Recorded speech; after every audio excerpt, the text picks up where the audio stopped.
Episode start होता है जहाँ पर हम देखते हैं कि रियो और यूमिंग सभी को कुछ दिनों के लिए अपना फोन यूज करने से मना करते हैं, जिसके बाद ZGDX और FNC टीम के बीच मैच होता है और ZGDX टीम बड़ी ही आसानी से इस मैच को जीत जाती है। याओ ने भी काफी अच्छा परफॉर्म किया था।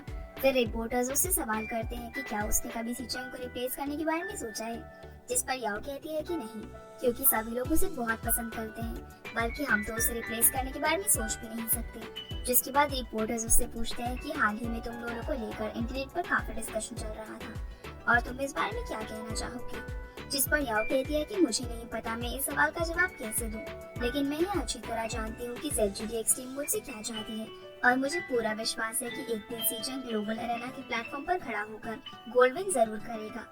इधर सीचेंग उसकी ये बातें सुन रहा था। अब याओ के इंटरव्यू का लोगों पर काफी इम्पैक्ट पड़ता है।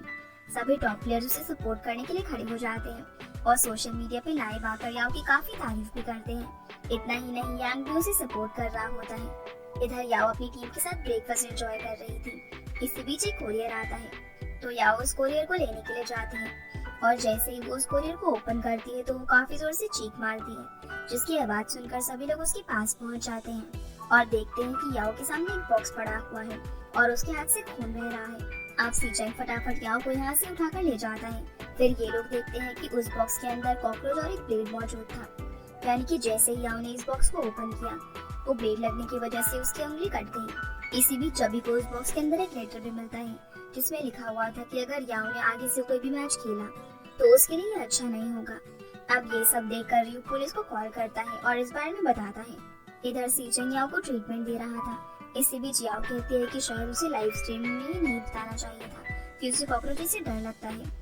जिसके बाद रियो सीचेंग को कहता है कि उस बॉक्स में एक थ्रेट लेटर भी मिला है, लेकिन हमने पुलिस कंप्लेन कर दी है और बेहतर होगा कि याओ नेक्स्ट मैच में ना खेले क्योंकि उसका हाथ इंजर्ड भी है और उसकी जगह पर लियो मैच में पार्टिसिपेट कर लेगा। लेकिन सीचेंग इनकी बात से एग्री नहीं करता। अब आगे सीचेंग कल के मैच को लेकर प्रैक्टिस कर रहा होता है।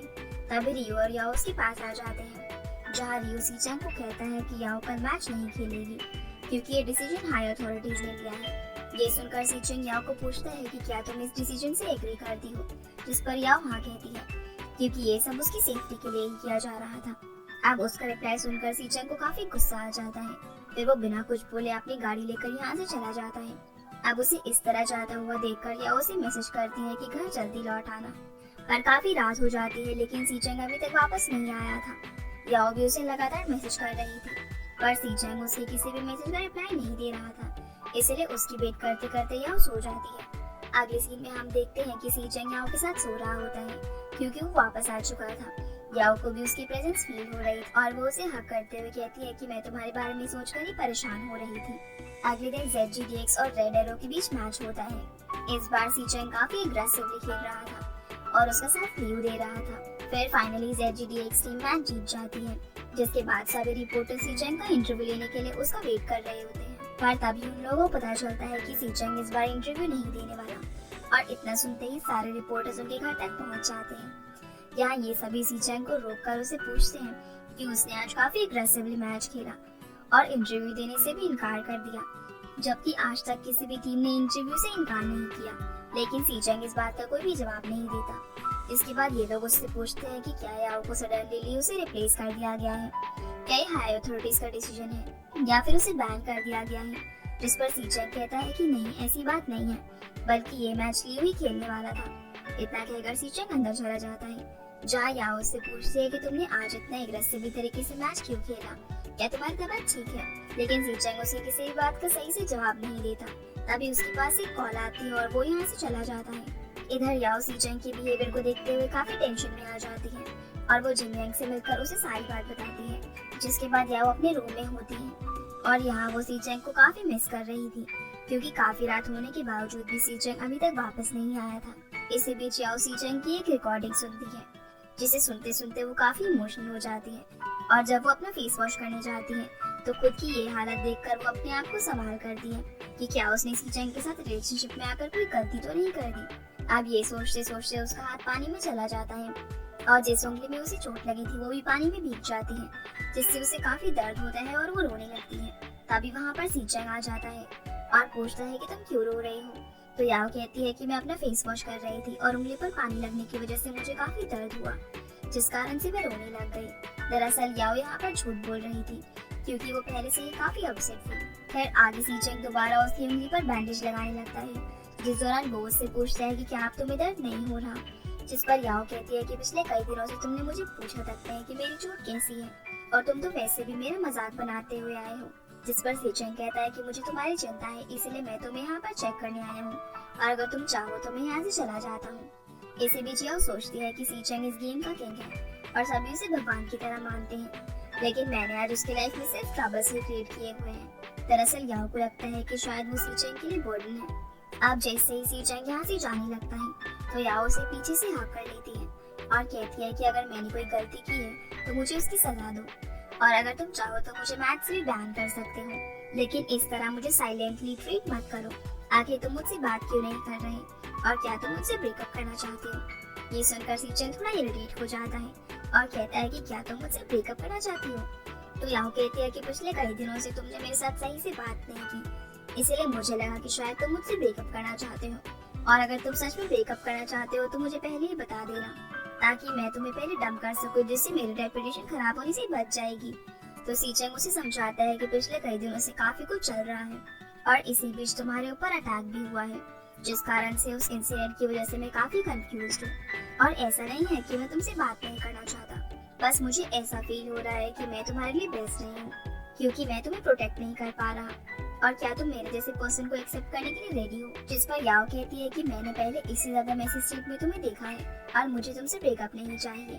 अब इससे पहले याओ आगे कुछ कहती सीचेंग उसे किस कर देता है। अगले दिन याओ की आंख जिमियन की कॉल से खुलती है जो कि उसे एक लिंक सेंड करती है और जैसे ही याओ उस लिंक को ओपन करती है तो वो काफी शॉक हो जाती है क्योंकि इस लिंक के अंदर याओ के ऊपर हुए अटैक के बारे में लिखा हुआ था।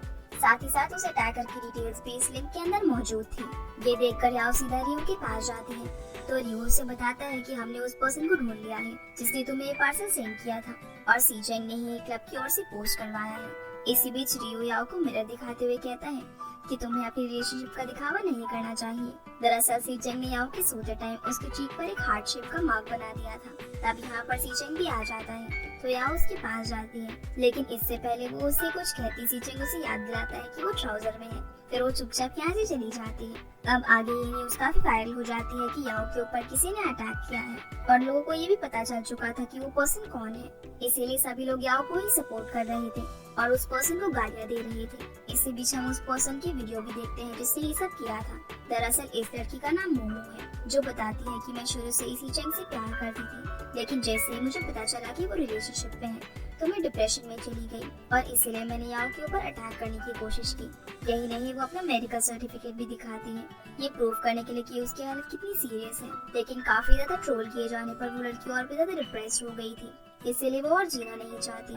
फिर वो काफी सारी स्लीपिंग पिल्स निकालती है और उसकी लाइव वीडियो यहीं पर एंड हो जाती है, लेकिन हमें ये क्लियरली नहीं पता चल पाता कि मोमो ने सच में सुसाइड किया या फिर नहीं।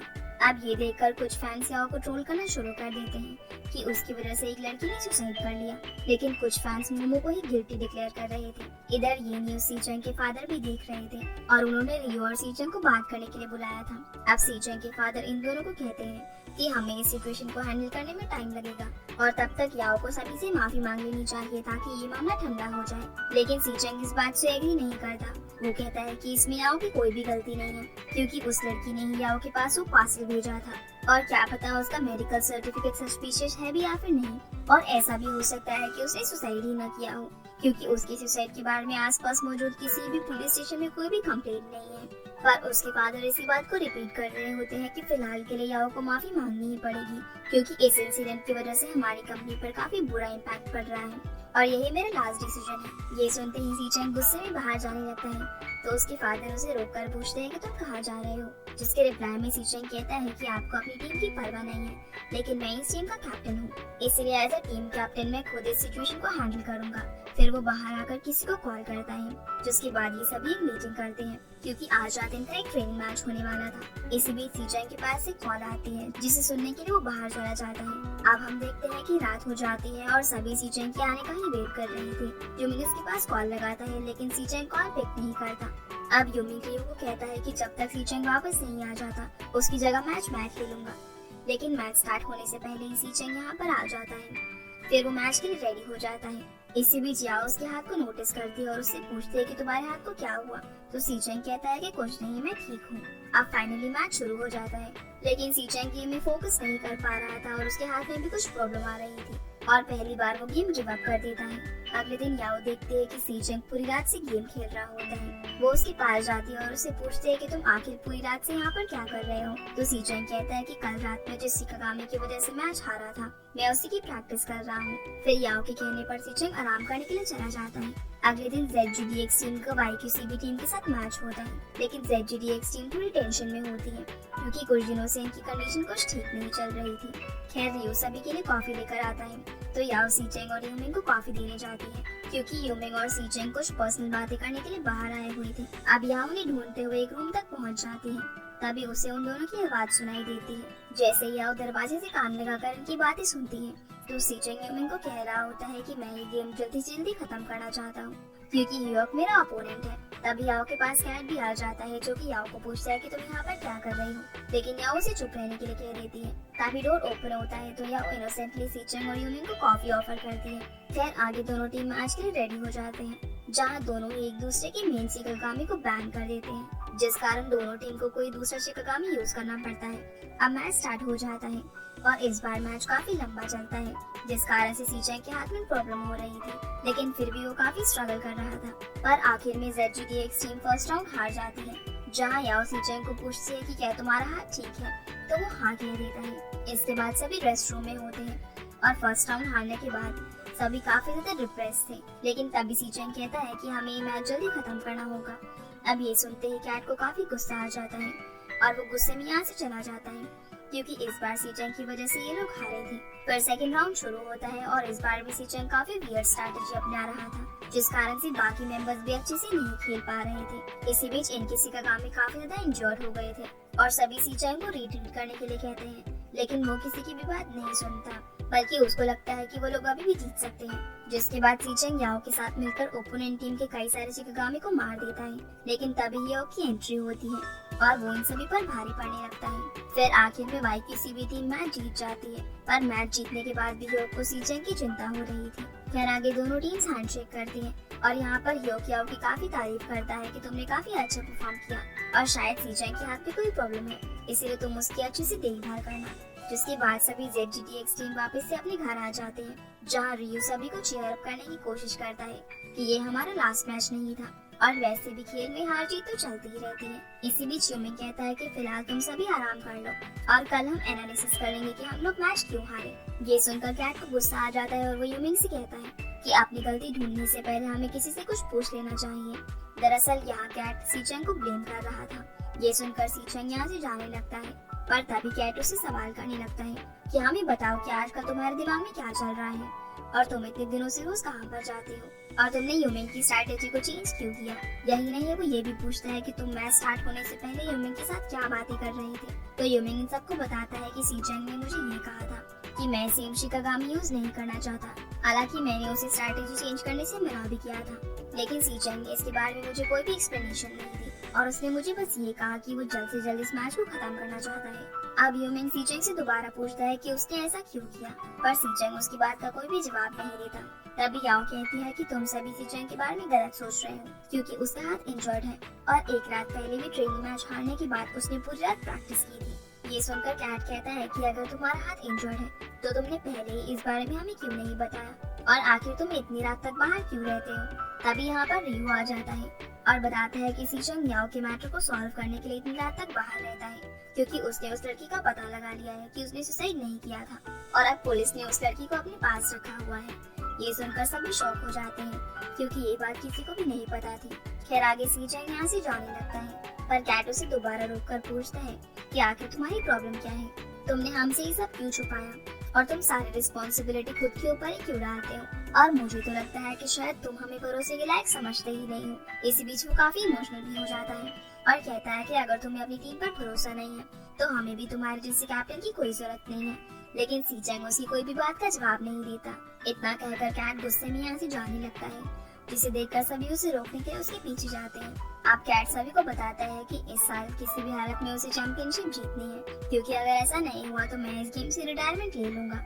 और तुम्हें तो पता ही है कि मेरे पेरेंट्स ई स्पोर्ट्स से एग्री नहीं करते, इसीलिए अगर उसने इस बार चैंपियनशिप नहीं जीती तो वो अपने पेरेंट्स को क्या ही मुंह दिखा पाएगा। जिस पर चबी उसे समझाता है कि सीचेंग हमारा साथ नहीं छोड़ रहा, बल्कि उसका हाथ इंजर्ड है, इसीलिए वो थोड़ा डिस्ट्रैक्ट हो गया है और अब हम लोगों को मिलकर सारी प्रॉब्लम से लड़ना होगा।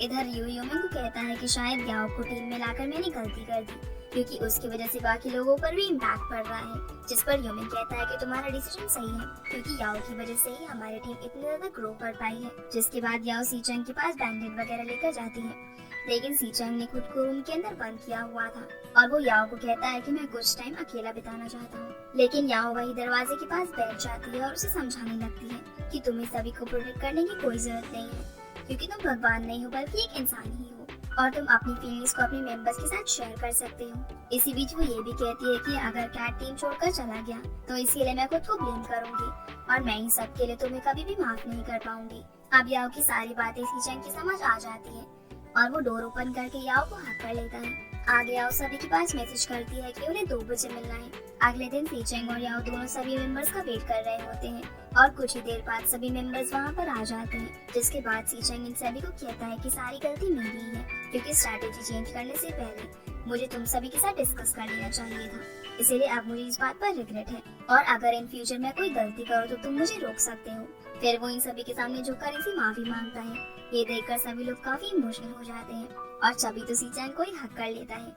अब सभी लोग सीचेंग को माफ कर देते हैं, लेकिन कैट अभी भी चुपचाप खड़ा हुआ था और सीचेंग उसकी तरफ देख रहा था। तभी केओ से कहता है कि तुम स्टैचू की तरह क्यों खड़े हो, क्योंकि तुम तो सुबह कह रहे थे कि सीचेंग ने मुझे कॉल नहीं किया। और इतना सुनते ही कैट इमोशनल होकर सीचेंग को हक कर लेता है और उसे सॉरी बोलता है, क्योंकि सबसे ज्यादा वही सीचेंग पर चिल्लाया था। खैर अब सभी लोग काफी ज्यादा खुश होते हैं। इसी बीच सीचेंग के पास पुलिस स्टेशन से कॉल आती है, जिसके बाद सीचेंग, याओ और रियो तीनों पुलिस स्टेशन पहुंच जाते हैं, जहां इनकी मुलाकात मोमो और उसके पेरेंट्स से होती है। यहाँ मोमो के पेरेंट्स उसकी वजह से सभी लोगों से माफी मांगते हैं और कहते हैं कि हमारी बेटी अभी 18 साल की हुई है, इसीलिए उसका थोड़ा बच्चा दिमाग है। लेकिन सीचेंग कॉम्प्रोमाइज करने से साफ मना कर देता है और कहता है कि अगर तुम्हारी बेटी 18 साल की है तो याओ भी अभी 20 साल की है और तुम्हारी बेटी ने हमारे खिलाफ इंटरनेट पर इतना बड़ा बवाल मचाया है। यही नहीं, उसने तो सुसाइड करने का नाटक भी किया, जिस कारण से याओ को और भी ज्यादा परेशानी झेलनी पड़ी। इसीलिए अब हम कॉम्प्रोमाइज नहीं करेंगे। हालांकि मोमो भी सॉरी बोलती है, लेकिन सीचेंग कॉम्प्रोमाइज करने के लिए तैयार नहीं था। फिर ये तीनों यहाँ से बाहर आ जाते हैं। इधर मोमो की मदर पुलिस ऑफिसर से बहस कर रही होती है, क्योंकि मोमो अब कुछ दिन कस्टडी में रहेगी। दूसरी तरफ याओ का लॉयर इन्हें बताता है कि मोमो ने पहले भी कई लोगों को थ्रेट लेटर सेंड किया है। इसी बीच सीचेंग याओ को बताता है कि मोमो को कुछ दिन के लिए कस्टडी में रखा जाएगा और साथ ही साथ उसे 500 युआन का फाइन भी पे करना पड़ेगा। अब सोशल मीडिया पर ये न्यूज आग की तरह फैल जाती है और एक बार फिर लोग याओ को सपोर्ट करने लगते हैं। इसी के साथ ये एपिसोड यहीं पर खत्म हो जाता है। तो गाइस ये थी आज की वीडियो एंड आई होप आप लोगों को ये वीडियो पसंद आई होगी, तो वीडियो को लाइक कर चैनल को सब्सक्राइब जरूर कीजिएगा। आपसे फिर मिलते हैं अगले एपिसोड में, तब तक के लिए गुड बाय।